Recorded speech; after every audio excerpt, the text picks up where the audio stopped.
ಇವತ್ತಿನ ರೆಸಿಪಿ ರವೆ ಇಡ್ಲಿ ಹೇಗೆ ಮಾಡೋಣ ನೋಡೋಣ ಬನ್ನಿ.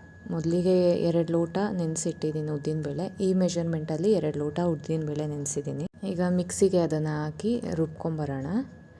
ಇದನ್ನು 6 ಗಂಟೆ ಕಾಲ ನೆನೆಸಿಟ್ಟಿದೆ. ಇದನ್ನು ನುಣ್ಣಗೆ ನೀಟಾಗಿ ನೈಸಾಗೆ ರುಬ್ಬಿ ಒಂದು ಸ್ವಲ್ಪ ಅದಕ್ಕೆ ನೀರು ಹಾಕಿ ರುಬ್ಕೊಂಡು ಒಂದು ಬೌಲ್ಗೆ ಟ್ರಾನ್ಸ್ಫರ್ ಮಾಡ್ಕೊಬೇಕು. ಆಮೇಲೆ ಡಿಮಾರ್ಟ್ ರವೆ ಸಿಗುತ್ತೆ. ನಾನಿಲ್ಲಿ ಡಿಮಾರ್ಟ್ ರವೆ ಉಪಯೋಗಿಸ್ತಾ ಇದ್ದೀನಿ. 2 ಲೋಟಗೆ ಕರೆಕ್ಟಾಗಿ ಅರ್ಧ kg ರವೆ ಹಾಕಬೇಕು. ಇದು ಭಾಳ ಚೆನ್ನಾಗಿ ಬರುತ್ತೆ. ಈಗ ರವೆ ಹಾಕಿ ಮಿಕ್ಸ್ ಮಾಡ್ಕೊತಾ ಇದ್ದೀನಿ. ಅದು ಕನ್ಸಿಸ್ಟೆನ್ಸಿ ನೋಡಿಕೊಂಡು ನೀರು ಹಾಕ್ಕೊಂಡು ಎಷ್ಟೆಷ್ಟು ಬೇಕಾಗುತ್ತೆ ಅಂತ ಮಿಕ್ಸ್ ಮಾಡ್ಕೋತಾ ಬರಬೇಕು. ಫಸ್ಟಿಗೆ ಮಿಕ್ಸ್ ಮಾಡ್ಕೊತಾ ಇದ್ದೀನಿ. ಇನ್ನು ಸ್ವಲ್ಪ ನೀರು, ಜಾರ್ ರುಬ್ಬಿರೋ ನೀರೇ. ಇದು ಚೆನ್ನಾಗಿ ಗಂಟಿಲ್ದಿರಂಗೆ ಚೆನ್ನಾಗಿ ತಿರುಗಿಸ್ತಾ ಇರಬೇಕು. ಯಾವುದೇ ರೀತಿ ಗಂಟಿರಬಾರ್ದು. ಇಡ್ಲಿ ಕನ್ಸಿಸ್ಟೆನ್ಸಿಗೆ ಬರೋವರೆಗೂ ಇನ್ನು ಸ್ವಲ್ಪ ನೀರು ಹಾಕ್ಕೊಂಡು ಎಷ್ಟು ಬೇಕೋ ಇಡ್ಲಿ ಕನ್ಸಿಸ್ಟೆನ್ಸಿಗೆ ನೋಡಿಕೊಂಡು ಚೆನ್ನಾಗಿ ತಿರುಗಿಸ್ತಾ ಇರಬೇಕು. ಫುಲ್ ಫೈನಾಗಿ ನೋಡಿ, ಇಡ್ಲಿ ಅದಕ್ಕೆ ಈ ಥರ ಬರಬೇಕದು. ಕನ್ಸಿಸ್ಟೆನ್ಸಿ ಚೆನ್ನಾಗಿರಬೇಕು. ಈಗ ಒಂದು ಬಾಣಲಿಗೆ ಕಾಯಕ್ಕಿಟ್ಟು ಅದಕ್ಕೆ ಸ್ವಲ್ಪ ಎಣ್ಣೆ ಹಾಕ್ಕೊಳ್ಳಿ. ಎಣ್ಣೆ ಚೆನ್ನಾಗಿ ಕಾಯಬೇಕು. ಫುಲ್ ಬಿಸಿಯಾಗಿ ಕಾಯ್ದ ಮೇಲೆ ಅದಕ್ಕೆ ಸಾಸಿವೆ ಹಾಕ್ಕೊಳ್ಳಿ. ಸಾಸಿವೆ ಚಿಟಪಟ ಅಂತ ಸೌಂಡ್ ಬರಬೇಕು. ಅದು ಹಾಕ್ತಿದ್ದಂಗೆ ಒಂದು ಸ್ವಲ್ಪ ಉದ್ದಿನಬೇಳೆ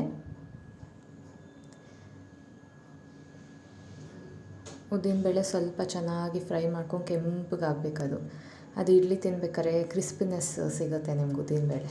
ಸೊ ಅದು ಚೆನ್ನಾಗಿ ಫ್ರೈ ಆಗಬೇಕು. ಉದ್ದಿನಬೇಳೆ ತುಂಬ ಚೆನ್ನಾಗಿ ಫ್ರೈ ಮಾಡಿ. ಉದ್ದಿನಬೇಳೆ ಮಾತ್ರ ಉದ್ದಿನಬೇಳೆ ಫ್ರೈ ಚೆನ್ನಾಗಿ ಗೋಲ್ಡನ್ ಕಲರ್ ಕೆಂಪು ಹುರ್ಕೋಬೇಕು. ಚೆನ್ನಾಗಾಗುತ್ತದು. ಚೆನ್ನಾಗಿ ಫ್ರೈ ಮಾಡ್ಕೊಳ್ಳಿ. ಇದಾದಮೇಲೆ ಅದಕ್ಕೆ ಸ್ವಲ್ಪ ಕರಿಬೇವು, ಹಸಿಮೆಣ್ಸಿನ್ಕಾಯಿ ಸಣ್ಣಗೆ ಹಚ್ಬಿಟ್ಟು 2 ಫ್ರೈ ಮಾಡ್ಕೊಳ್ಳಿ. ಎಣ್ಣೆಲಿ ಚೆನ್ನಾಗಾಗಬೇಕು. ಅದಾದಮೇಲೆ ಸಬ್ಬಕ್ಕಿ ಸೊಪ್ಪು, ಕೊತ್ತಂಬರಿ ಸೊಪ್ಪು ಎಲ್ಲ ಹಾಕಿ ಫ್ರೈ ಮಾಡ್ಕೊಳ್ಳಿ. ಚೆನ್ನಾಗಿ ಫ್ರೈ ಆದಮೇಲೆ ಆ ಬ್ಯಾಟರ್ ಇತ್ತಲ್ಲ, ಇಡ್ಲಿ ಬ್ಯಾಟರ್ಗೆ ಟ್ರಾನ್ಸ್ಫರ್ ಮಾಡ್ಕೋಬೇಕು. ಎಲ್ಲನೂ ಟ್ರಾನ್ಸ್ಫರ್ ಮಾಡಿಕೊಂಡು ಒಂದೊಳ್ಳೆ ಮಿಕ್ಸ್ ಕೊಡಿ. ನೀಟಾಗಿ ಎಲ್ಲ ಮಿಕ್ಸ್ ಆಗಬೇಕು. ಅದಕ್ಕೆ ಚೆನ್ನಾಗಿ ಮಿಕ್ಸ್ ಆಗಬೇಕು. ಬ್ಯಾಟರ್ ಪೂರ್ತಿ ಚೆನ್ನಾಗಿ ಮಿಕ್ಸ್ ಆಗಬೇಕದು. ಒಂದೊಳ್ಳೆ ಚೆನ್ನಾಗಿ ಮಿಕ್ಸ್ ಮಾಡಿ ಅದು ಹೊಂದ್ಕೊಬೇಕು. ಇದೇನು ಅಂದರೆ ಇಡ್ಲಿ ಹಿಟ್ಟು ಮಿಕ್ಸ್ ಮಾಡ್ತೀವಲ್ಲ ಉದ್ದಿನಬೇಳೆಗೆ, ಆವಾಗ 6 ಗಂಟೆ ಕಾಲ ಅಥವಾ 8 ಅವರ್ ರಾತ್ರಿ ಮಿಕ್ಸ್ ಮಾಡಿದ್ರೆ ಆ ಥರ ನೆನೆಯಕ್ಕೆ ಬಿಟ್ಟು, ಅದಾದಮೇಲೆ ಇದನ್ನೆಲ್ಲ ಈ ಮಸಾಲೆ ಒಗ್ಗರಣೆನ ಮಿಕ್ಸ್ ಮಾಡಿಕೊಂಡು ಬೆಳಿಗ್ಗೆಗೆ ಮಿಕ್ಸ್ ಮಾಡಿ ಅದಕ್ಕೆ ಉಪ್ಪು, ತೆಂಗಿನಕಾಯಿ ತುರಿ ಎಲ್ಲ ಹಾಕಿ ಚೆನ್ನಾಗಿ ಒಂದು ಮಿಕ್ಸ್ ಕೊಡಿ. ಆ ಕನ್ಸಿಸ್ಟೆನ್ಸಿ ನೋಡ್ಕೊಳ್ಳಿ. ನೀರು ಬೇಕಂದರೆ ಇನ್ನು ನೀರು ಹಾಕ್ಕೊಂಡು ಎಷ್ಟು ಬೇಕಾಗುತ್ತೋ ಅದಕ್ಕೆ ಮಾಡ್ಕೋಬೋದು. ಅಷ್ಟರಲ್ಲಿ ಇಡ್ಲಿ ಪಾತ್ರೆಗೆ ನೀರು ಇಟ್ಬಿಟ್ಟಿರಿ. ಯಾವಾಗೂ ನೀರು ಕುದಿಬೇಕಾದ್ರೆ ಇಟ್ಟರೆ ಇಡ್ಲಿ ತುಂಬ ಸಾಫ್ಟಾಗಿ ಫ್ಲಫಿಯಾಗಿ ತುಂಬ ಚೆನ್ನಾಗಿ ಬರುತ್ತೆ. ಇದಕ್ಕೆ ಒಂದು ಚೂರು ಸ್ಪೂನಲ್ಲಿ ತುಪ್ಪ ಹಾಕಿ ಸವರಿ ಈಗ ಇಡ್ಲಿ ಬ್ಯಾಟರ್ನೆಲ್ಲ ಹಾಕಿ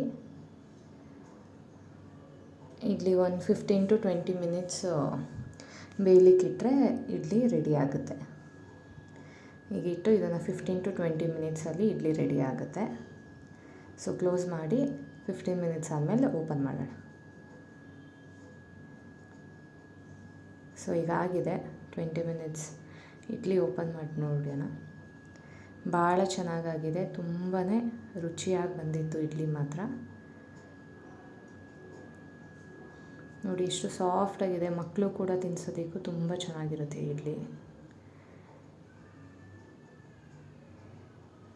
ನೋಡಿ ಮುರಿದ್ರೆ ಎಷ್ಟು ಸಾಫ್ಟಾಗಿ ಬಿಸಿ ಬಿಸಿಯಾಗಿ ತಿನ್ನೋದಕ್ಕೆ ಭಾಳ ಚೆನ್ನಾಗಿರುತ್ತೆ.